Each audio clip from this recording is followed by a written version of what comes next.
see me better. Now I'm back home. Na-try Roma. I just spent the last 10 or 12 hours in Pampanga. And now I'm back in Manila. Damn. As of until right now, I still don't know how to feel about what happened. I still don't know how to feel about the whole situation. But I just have no words to say regarding it. Wow. Except wow. That at this point I'm just being wowed by what happened. Like what? That really happened? That is what the fuck?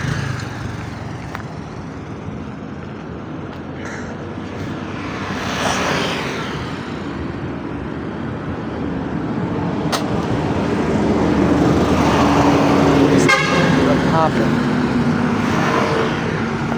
It hurts.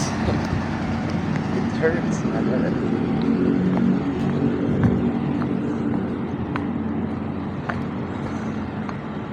It's a mixture of both good and bad events that I don't even know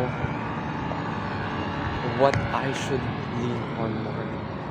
Should I lean on with the positive intonation of what happened, or should I check on the negative experience that I had?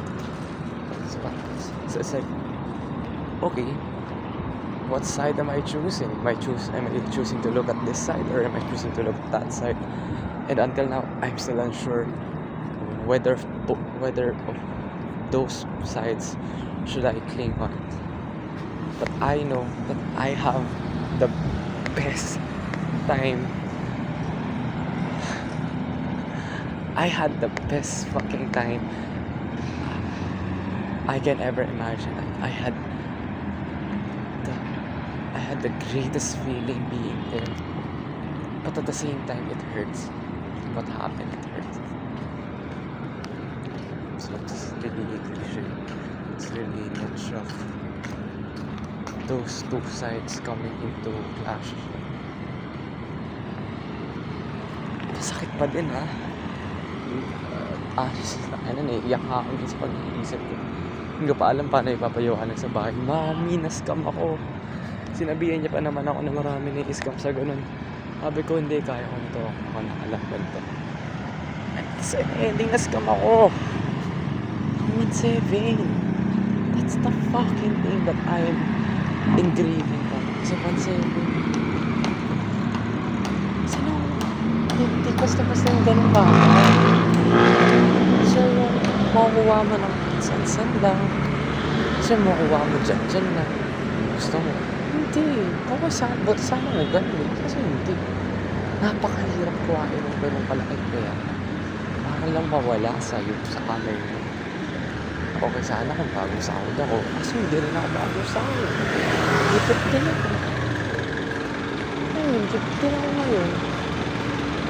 Kaya sobrang fucked up yung nangyari. Ewan ko. Ito pa yung pangit sa train naman na binabanat ko ngayon. Wala akong masasakyan pa uwi.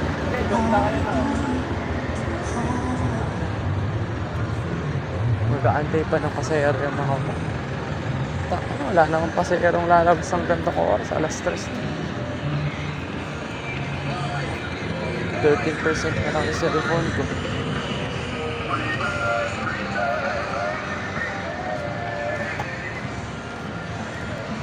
Pero yun what's highlight of what happened. Kahit ako yung page. Walang words.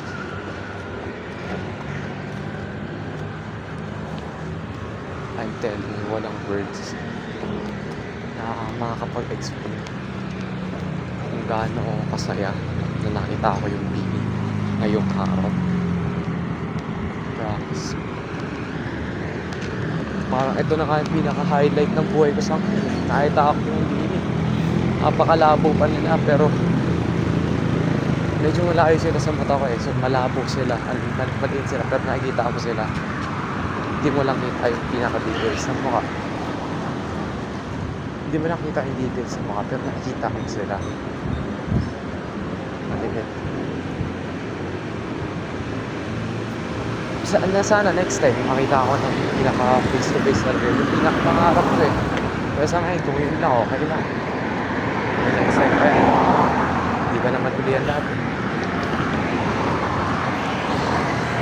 So, oo lang, kahit yun lang. Kahit ganun lang yung nakita. So, parang saya mo, men. Parang ginawa ng pakiramdam ko. Hindi nang kababaw, tawagin niya na delulu, kahit ano, sobrang saya ko. At hindi mo papantayin yun eh, ang kahit ano. Pero yung niris ko ngayon, yung sinakrifice ko ngayon, umasa ako ng 1.7, tapos sulit ako ng 1.8 para matuloy yung ticket, matuloy na yung concert na to. Kasi gusto ko makita yung video na. Hindi nyo lang alam kung paano ako gusto makita yung nila. Hindi dahil obsessed ako sa kanila. Nah, it's not like that. Hindi dahil obsessed ako sa kanila, kundi dahil sobrang laki ng natulong nila sa akin. Sa pakiramdam ko, sobrang laki. Hindi biro yung natulong nila sa akin. Ayun na kaya. Hindi naman ako naging idol na dahil maganda sila.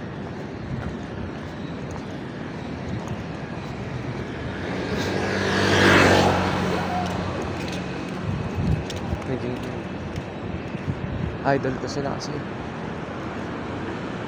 natuloy nila yung pangarap nila eh. Baka lang. Siguro factor na yung itsura nila. Physical na anyo. Talent. Pero naging idol ko sila dahil sa character nila tsaka sa paano nila na-achieve yung pangarap nila. Maybe one day sumikat nga din ako.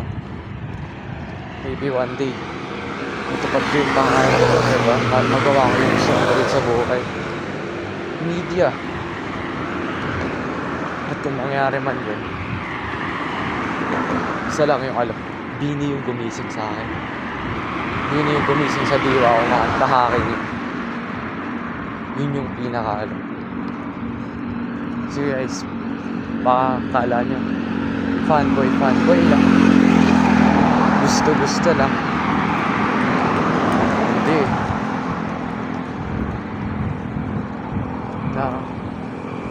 Motivate nila ako na na sabihin sa sarili ko na pre, masaya ako basta ginagawa ka mo.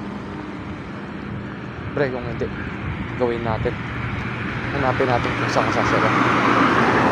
Pag nahanap mo na, version natin, gawin natin yung best natin. Mag-try tayo. Mag-try. Kahit wala pang lumalabas kagad na result, try mo lang na i-try. Sila nga nagawa nila kahit sobrang tagal eh. Kala may code eh. Persevere ka. Tangay na. Yun yung sinabi ko sa sarili ko ngayon. Kaya promise, napakalaki ng sinacrifice ko para lang matuloy ko. Uma-absent pa ako sa trabaho ngayong araw mismo. 3 o'clock na, diba? O pauwi na dapat ako ngayon ng 4. Ay 5, pauwi na dapat ako ng 5 o'clock.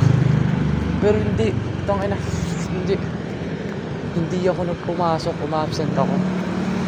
Dahil sabi ko hindi. Minsan, alam ko mag-world tour ang Bini. Baka 2026 ka na sila maitatain na. Kung sakali. Hindi ko kakayanin naman may South Indians. Tangina, paano kung di ako umabot ng 2026? Ano, mamatay ako mamaya, bukas. Tangina, matitiis ko ba na for example, yun, matitiis ko ba shit na Maggo-go through ako sa buhay. Head lang, pause natin, cut natin.